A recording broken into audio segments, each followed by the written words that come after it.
Well, if you liked yesterday, you're going to love today. It's very similar, just adding in a little bit more sun, a little less clouds compared to what we saw in spots yesterday.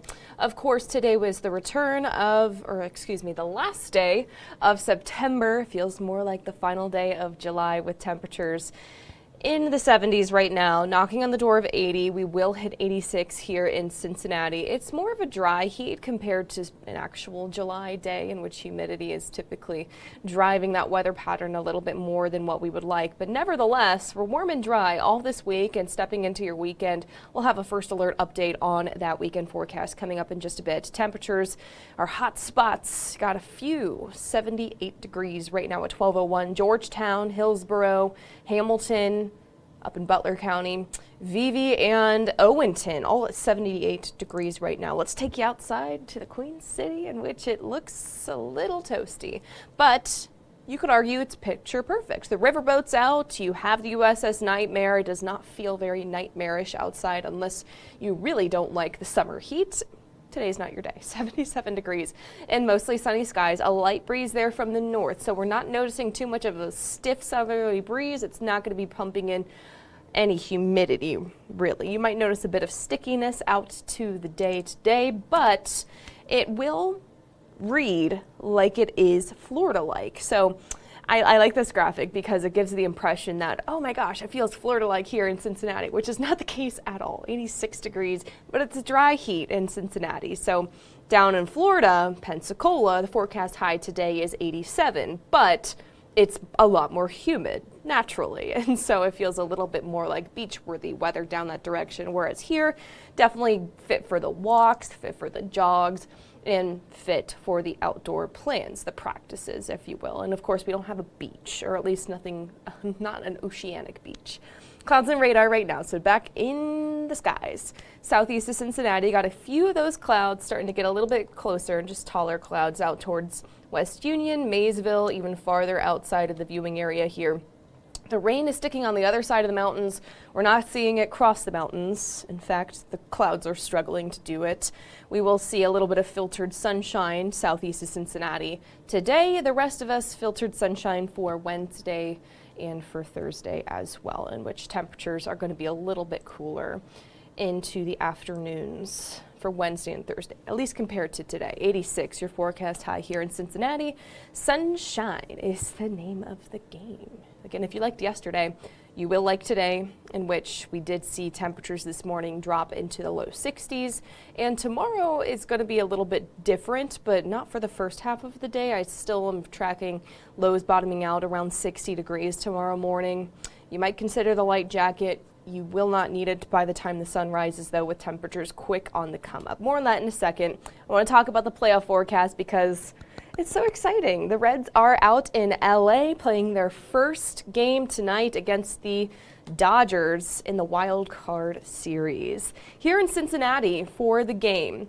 The game here in local time starts at 9:08. It's very specific, but around that time, if you're heading out to the bars, if you're heading out to dinner at the friend's house, if you're taking it out to the garage to watch the game, perhaps people need to get some sleep tonight. It's going to be cooling down around that time, of course, around 70 degrees, mostly clear skies. Whereas, in LA, sunny and 70, but that's the forecast each and every day out in California.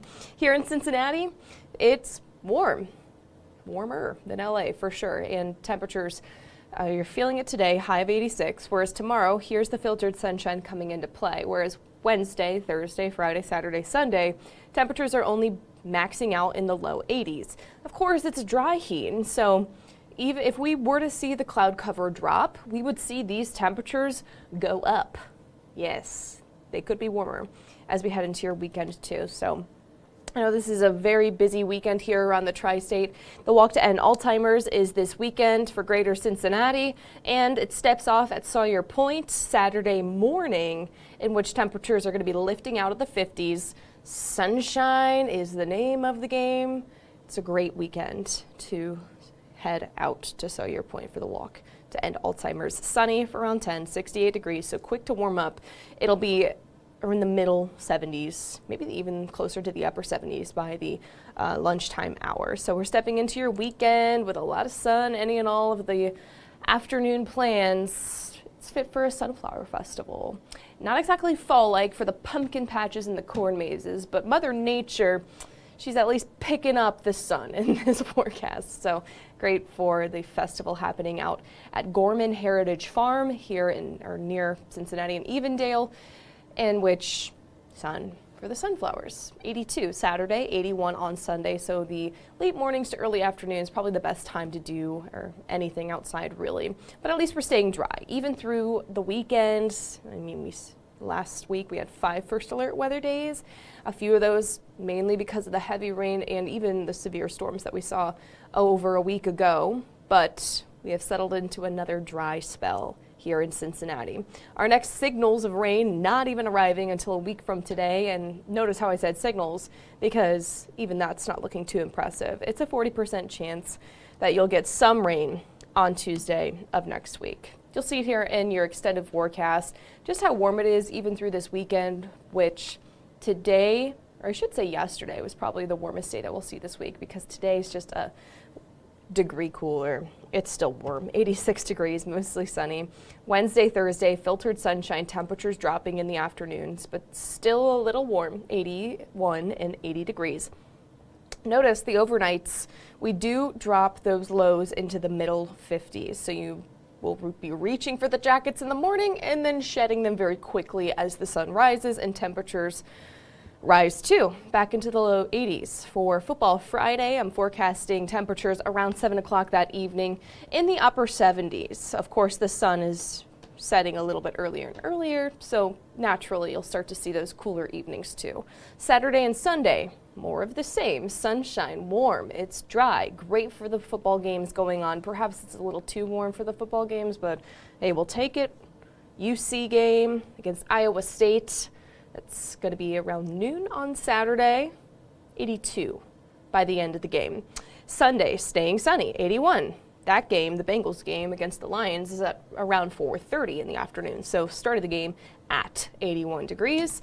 And here's the difference in the forecast, or at least the changes that we're watching in the forecast, in which clouds coming in late Monday ahead of Tuesday's chance for showers and thunderstorms.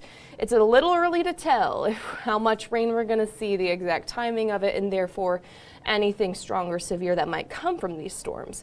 We're going to be watching, of course, it is our jobs, but because we're seeing a nice temperature drop behind it, this is likely, or from what I'm seeing now, a cold front trying to kick on through, which is good news for the fall lovers, because Wednesday and Thursday of next week, looking a little fall-like, if you ask me. Those morning lows, yes, not too bad at all. Andrew's tuning in. Please tell me there's a cool down coming. I'm ready for the snow to start falling. Well, snow. I don't know about snow, Andrew. Snow's a little bit far away. You're still forecasting highs in the low 70s. So changes, cooler changes, Andrew. They're not far away, or too far away.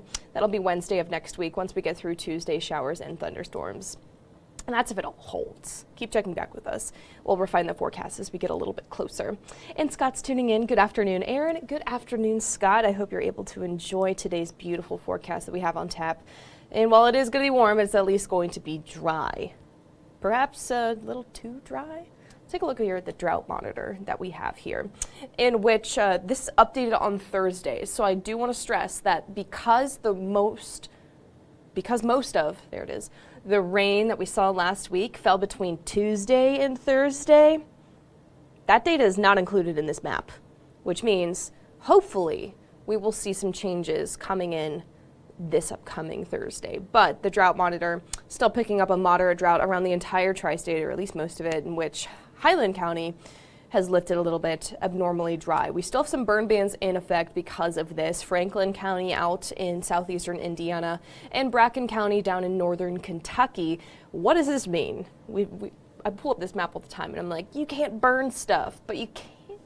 You can. It's just you can't do certain kinds of burning. So no campfires, no bonfires, no big burning of yard debris, leaves, things of that nature. I know we're starting to get into the season in which we're cleaning up the lawns, the gardens. And this is only for Franklin and Bracken County, where we have burn bans in effect. But statewide burn bans, they do start tomorrow. So this is if you're burning today or wanting to burn today.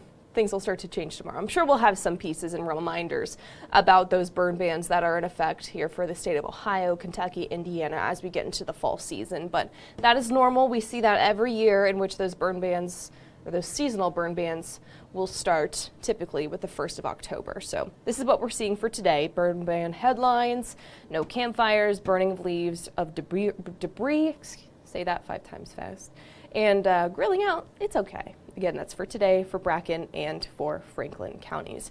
The drought has also been taking impact on the fall color, in which, October starts tomorrow. We are elbows deep in fall right now, in which we haven't felt a drop of it since it started, with temperatures still in the 80s, well into the 80s too. But you are seeing patches of the yellows, the oranges. You might be seeing a lot more browns though, and that's because the drought is adding stress. You can see the stress because the leaves on the trees, some of the leaves are perfectly healthy and others are incredibly muted. They might be yellow, they might be orange, they might be brown, but it's losing its color.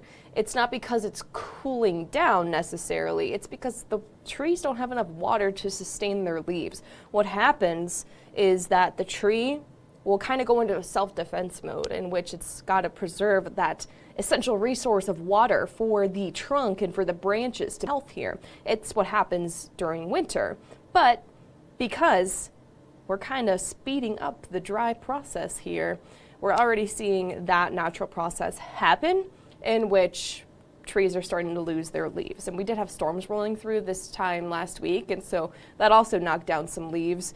We're still seeing healthy amounts of green out there, so patchy fall color now. More than likely not going to be seeing too vibrant of fall color just because we haven't seen a lot of rain in September. I'm not forecasting a lot of it in the 10-day forecast, so we're in quite the rainfall deficit, and normal rainfall is what provides that beautiful fall color that we'll see. We'll still see fall color. It's just not going to be as vibrant, say, as what we could be seeing, right? Let's take you out to the tropics, in which we have 2 hurricanes at this time. So Imelda, this time yesterday, was a tropical storm, has strengthened into a Category 1 hurricane, so still watching for her. And then we also have Umberto, which is just west of Bermuda, but you're going to notice here in the probability here, yes, the presence of Umberto, thankfully, is actually pulling Imelda back out to sea. So we're not seeing direct impacts to the eastern coast here. So if you have any plans to go down to Florida, to Georgia, to South Carolina, to North Carolina, and you're worried about the flights, I'm not worried about the flights for you. But if you're heading out to the beach, there are high rip current risks, high surf, and maybe some beach erosion as well. But as we see Imelda get drifting off to sea, it will make some impact there on Bermuda before heading back out to sea, whereas Umberto is kind of losing steam right now. It was a Category 4 yesterday and now is just a Category 1. All right. Scott's tuning in, having surgery tomorrow. Looking forward to watching the baseball postseason as I recover. Go Yankees and Reds. Good luck on your surgery tomorrow. Scott will be hoping the best for you, of course. Thanks for tuning in as always. And baseball, postseason baseball as you recover. Yeah, that's a great way to spend it.